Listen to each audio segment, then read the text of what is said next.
سلامونه ستړي مشئ وخت مو په خیر. تاسې ته له ډیورنډ نیوز 24 څخه د نن ورځې د مهمو خبرونو ټولګې ته ښه راغلاست وایو.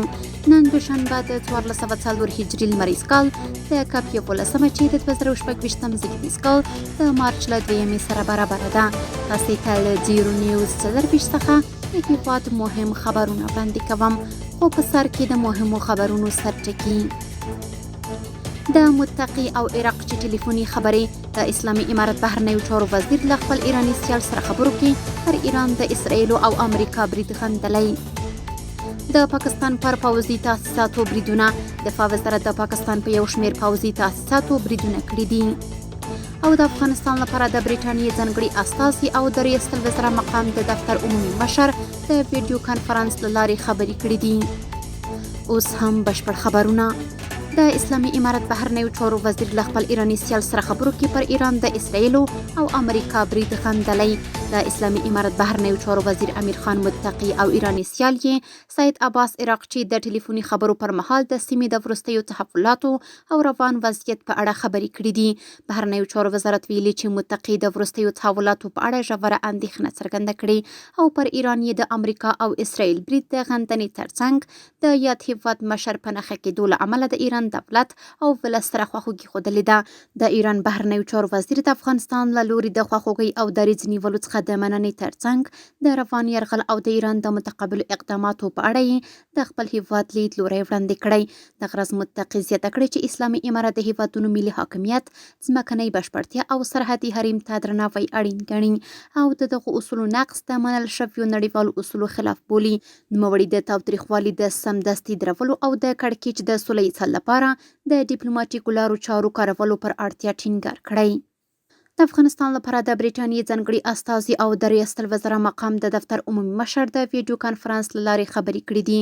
د ریاست الوزرا مقام د دفتر عمومي مشر ډاکټر مولا عبدالواسع نن له غرمې مخکې د افغانستان لپاره د برټانیې ځانګړي استازي ریچارډ لینډزي سره د ویډیو کانفرنس له لارې د یاد هیواد د بشري مرستو او د افغانستان او سیمې د روانو سیاسي حالاتو په اړه خبرې وکړې. د برټانیې ځانګړي استازي ریچارډ لینډزي ویلي چې دوی حالات څاري او له دواړو خواوو سره په اړیکه کې دي. د نوموړي په وینا جنگ د حل لاره نه ده، نو منځګړي هیوادونه باید لاس په کار او ستونزې د خبرو له لارې حل شي. نوموړي زیاته کړې چې د مذاکراتو له لارې د شته مسایلو د حل کولو ملاتړ کوي. نوموړي د افغان کډوالو موضوع ته په اشاره ویلي چې هیڅ هیواد له کډوالو څخه د فشار د وسیلې په ډول د کار اخیستلو ملاتړ نه کوي او هر هیواد د دې پریکړې حق لري چې کوم کډوال په هیواد کې ومني او کوم کډوال په پوره درناوي سره خپل هیواد ته ستن کړي. بالور ډاکټر مولا عبدالواسع ویلي چې اسلامي امارت تل د نړۍ، سیمې او ګاونډیو هیوادونو سره د حسنه اړیکو په لرلو ټینګار کړی او په وینا یې افغان مذاکراتي ټیم د پاکستان سره ناستې کړي، خو د هغوی د غیر معقولو غوښتنو له امله مذاکرات بې پایلې او جنګ غوره کړی چې عواقب به یې ښه نه وي.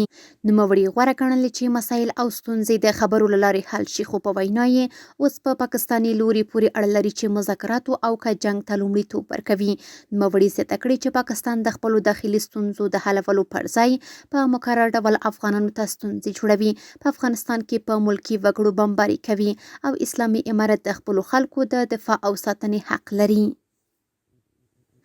دفاع وزارت د پاکستان په یو شمېر پوځي تاسیساتو بریدونه کړي دي.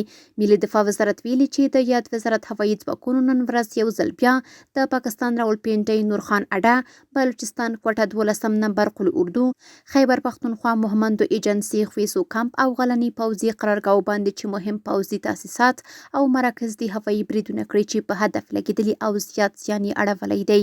دفاع وزارت زیاته کړې چې یاد هوایي بریدونه د پاکستاني پوځ د هغو هوایي تجاوزونو په غبرګون کې شوي چې تېره شپه او نن ورځ یې په کابل، باګرام او ځینو نورو سیمو ترسره کړي وو. دفاع وزارت څرګنده کړې چې د افغانستان حریم نقض او بې احترامي په صورت کې به پاکستان له شدید غبرګون سره مخ کیږي. د اسلامي امارت مرستیال ویاند حمدالله فطرت ویلي چې د غچ اخیستونکو عملیاتو په لړ کې نن مازدیګر د دفاعي ځواکونو له لوري د ډنډ پټان بندر مربوطاتو کې د پاکستان پوځي رژیم کمیسرۍ په نښه او میشت عسکر پکې وژل شوي دي. فطرت ویلي چې افغان دفاعي ځواکونه په پوره میړانه استقلال ساتلو ته چمتو دي او د هیڅ چا بریدونه به بې ځوابه پاتې نشي. بالور افغان دفاعي ځواکونو نن غرمه پکتیکا ولایت کې د انګور اډې هغې غاړې ته د پاکستاني ملیشو هغه زغروال ټانک ټانک چې د افغانستان پر لور یې ړندې مرمۍ توغولې په نښه او له منځه یووړ. ترڅنګ نن غرمه 3:30 بجې د پاکستان پوځي رژیم یو بل ډرون الوتکه د ننګرهار د هوایي ډګر دفاعي منصوبینو له لوري د دشکې په مټ ویشتل شوې. او وروستی خبر همدا چې د چاپیریال ساتنې ملي ادارې عمومي مشر د ترکیې له شاردافیر سره لیدلي. د چاپیریال ساتنې ملي ادارې عمومي مشر مولوي مطیع الحق خالص په کابل کې د ترکیې د سفارت له شاردافیر او د ماموریت مشر سادن ایلدز سره په لیدنه کې د افغانستان او سیمې پر اوسني وضعیت، بیلابیلو چاپیریالي مسایلو او اقلیمي بدلون په تړاو هر اړخیزه خبرې کړې دي.